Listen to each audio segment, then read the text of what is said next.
You don't have to be popular to be powerful. I ended up going to dinner with, becoming friends with, eating with, fellowshipping with people who started out hating me. I had the capacity to withstand their hatred and the capacity to embrace their friendship. I understood that time defines you. Some people will understand you later. I didn't have the help I needed. I didn't have the money to do what I was doing. I didn't know anybody. But I knew one thing. I'm not in this thing by myself. It's not about perfection, it's about progression. But some of you right now, you've got it in your mind. The only way I can progress is if I get a partner. Oh, but friend, you need something bigger than a partner to pull you out of this season where you feel like you're stuck. Guess what you need? You don't need a partner, you need a God-given purpose. You need something stronger to pull you from the place where you feel like you're stuck. These times of isolation where you're not being celebrated are extremely valuable. Nothing may be changing on the outside, but something's happening on the inside. Your character is being developed. You're learning to not depend on people. You're gaining experience, maturity, strength that you'll need to go where God is taking you. We all go through times where it doesn't feel like we're making progress. We're being our best, but not getting good breaks. The problem hasn't turned around. When we're not getting our way, we're doing the right thing, but we're being overlooked. Our friend got married, but we're still single. We're working harder than our coworker, but they got the promotion. We feel overlooked, undervalued, forgotten.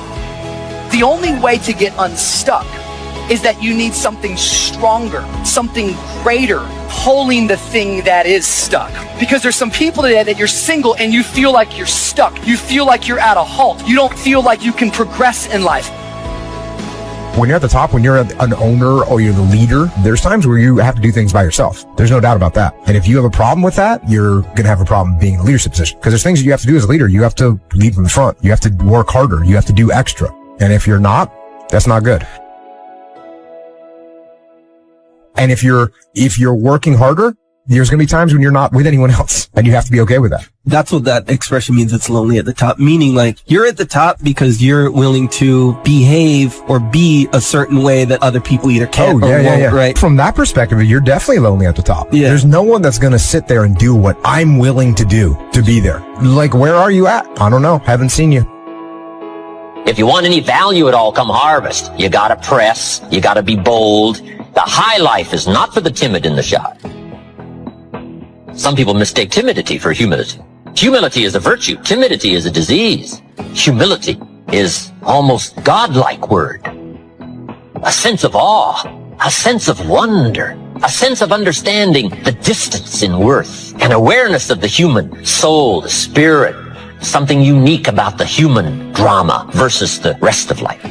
A grasp of the distance between us and the stars, and yet having the feeling that we're part of the stars.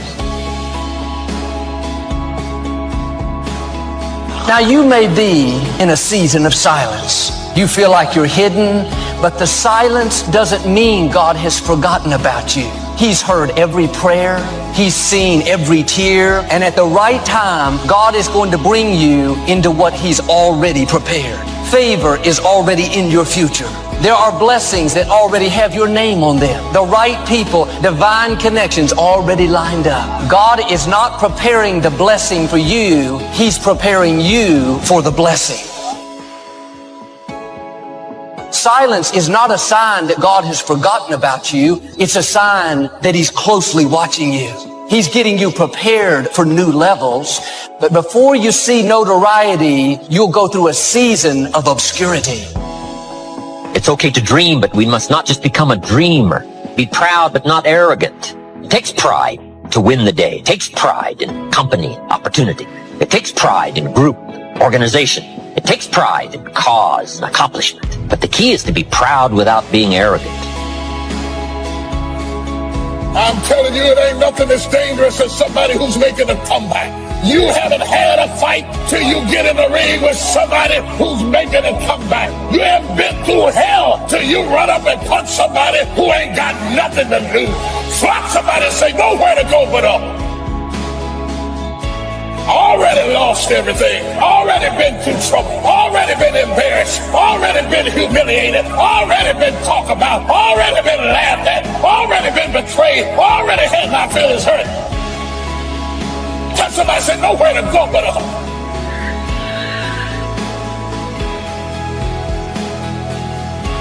This is what I found out being a professional alone person. It's okay to be alone. I get over 1,000 messages every single day. And a lot of people write to me saying, Ralph, I just can't seem to find anybody I can get on with. And I don't like it. It's okay to be alone.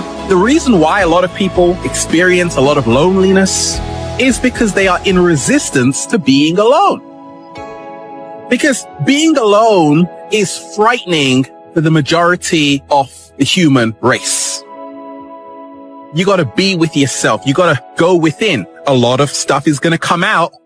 That's why a lot of us, we want to always be with friends. But if you continue just to follow the crowd, you will only go as far as the crowd. And I think we live in a world that doesn't know the difference between the public moments and the private moments.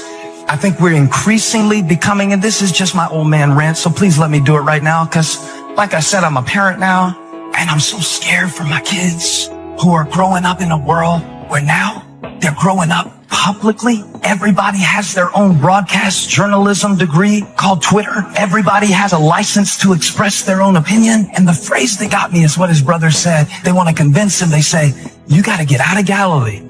This is too remote. This is not the right place for you to become a public figure. You can start to make a new stretch today. You can sign up for some new classes today. You can start engaging in constructive thinking today. You can make some life-changing decisions today. See, you don't ever have to be the same again, only by choice. And while you wait for prices to come down, I would go to work immediately and quickly on the refinement of your own thinking and the refinement of your own disciplines, and watch how quickly the equity of that starts to grow. Now, this is called dealing in straight talk. Let's go do it. If you want the audacity to be successful, don't you understand the crap that comes along with that? Like, I wanted the audacity to be in shape. It's come with a lot of crap. It's been a lot of work. You deal with it because it's a very small price to pay for all the phenomenal stuff that you headline read and you aspire to and you dream for. The problem is most of you don't want to eat that shit to get there. Analyze where you are. Go into your store. What's in here? What's old? What's decaying? What stinks? Okay, what's that over there? Negative attitude. Gotta get rid of that one. Negative people. We can't hang anymore. You got to go. You can't do this anymore. Fear. Come out of there. What's over there in the corner? Procrastination. What's over there? Okay, bad attitude. All that stuff, get out of there. Throw it up. It's got to go. And what do I need? What do I need to get me from where I am to where I need to go? What do I need? Okay, I need more people who dream like me, who think like me, who can stretch and grow like me. I gotta surround myself with more people like that. All right, good. And I need more confidence here. I need to develop more belief in my ideas and in my plans. I've got to do that. What else do I need to get to where I need to get to survival, to live? What do I need? Okay, I'm going to a new place. I need new skills. So this is what it is, inventory. Throw out what you don't need and what you need. You got to get going. You got to take action. The disciplines is the miracle process. And here's how to get the miracle of your future going as far as disciplines are concerned. Number one, do what you can. You might go home and set a whole new pace for yourself, and we call it cleaning up neglect. Should walk around the block, could walk around the block for your good health. Don't walk around the block. See, you're on the wrong track. Should read, could read, don't read. On the wrong track. Should call, could call, don't call. On the wrong track.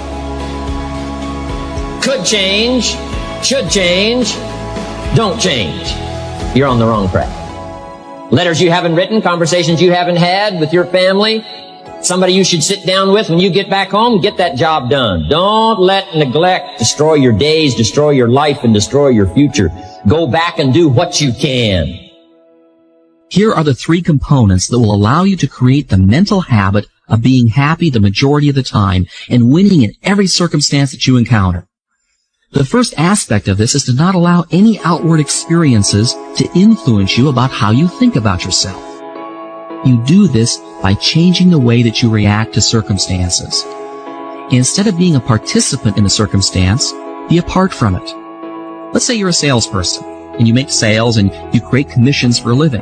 And you've just spent the last 3 months of your time and money putting together a major deal, and it's just getting ready to close when your prospect backs out at the last minute. Your commission was big bucks, and you see it all going down the drain before your very eyes. And you say to yourself, I just knew this was a lousy business. Why did I ever go into this business in the first place? People are rotten. Now I have to start all over again. Whoa, wait a minute, time out. Stand outside of this picture for a moment. The circumstances are that the deal fell through, but how you react to it will have everything to do with your happiness and the success of future deals. Instead of moaning and feeling helpless, make a conscious habit of reacting aggressively and positively towards threats and problems. Don't let it affect you personally. It's just another deal in a world that's full of deals. Move on to the next one. You've got to be a dreamer. You've got to see the future finished in advance. You've got to see California while you're climbing 14,000-foot peaks. You've got to see the finish line while you're running the race. You've got to hear the cheers when you're in the middle of a monster project. And you've got to be willing to put yourself through the paces of doing the uncomfortable until it becomes comfortable. Because that's how you realize your dreams. Our great country was founded with dreams. They've always been important. Dreams are what caused thousands of people to leave their homes and families and start over in a land where anything was possible. To this day, dreams continue to bring people to our land of opportunity. To a country where you can start with little and end up with a lot. To America.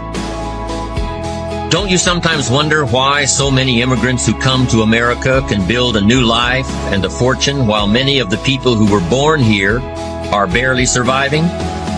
They have a dream, a defined goal, ambition. You know, for 20 years, I looked for the key which would determine what would happen to a human being. Was there a key I wanted to know which would make the future a promise that we could foretell to a large extent? Was there a key that would guarantee a person's becoming successful if he only knew about it and knew how to use it? Well, there is such a key, and I found it. Have you ever wondered why so many men work so hard and honestly without ever achieving anything in particular, and others don't seem to work hard and yet seem to get everything? They seem to have the magic touch. You've heard them say that about someone. Everything he touches turns to gold. And have you ever noticed that a man who becomes successful tends to continue to become successful? And on the other hand, have you noticed how a man who's a failure tends to continue to fail? Well, it's because of goals. Some of us have goals, some don't. People with goals succeed because they know where they're going. It's that simple. You can use all the information and all the advice and repairing all of your mistakes and adopting a new and refined philosophy so that the next 6 years can be totally different than the last 6.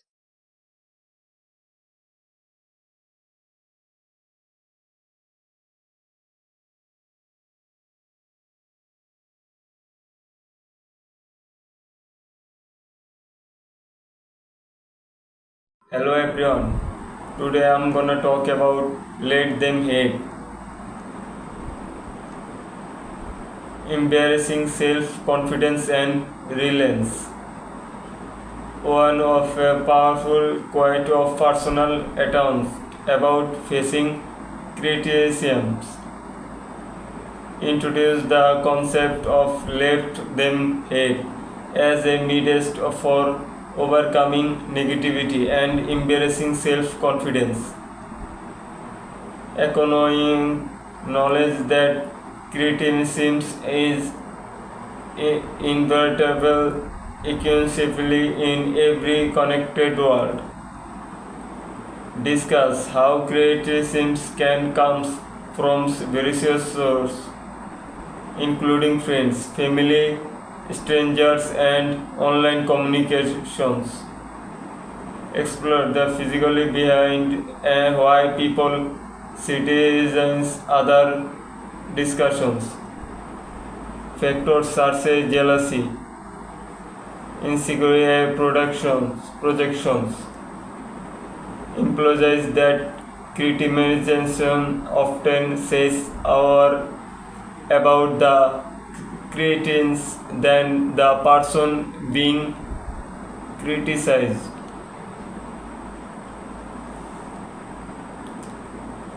Sit around yourself with supportive people. Discuss the importance of relationships over criticisms. Learn from setbacks and failures. Develop coming of strengths for dealing with streets and activities. Explain the philosophy behind let them hate. Force on living authentically and pushing your process. Use criticisms as fuel for self-improvement and growth. Enough, viewers, it's embrace their equiness and not let criticisms hold them back.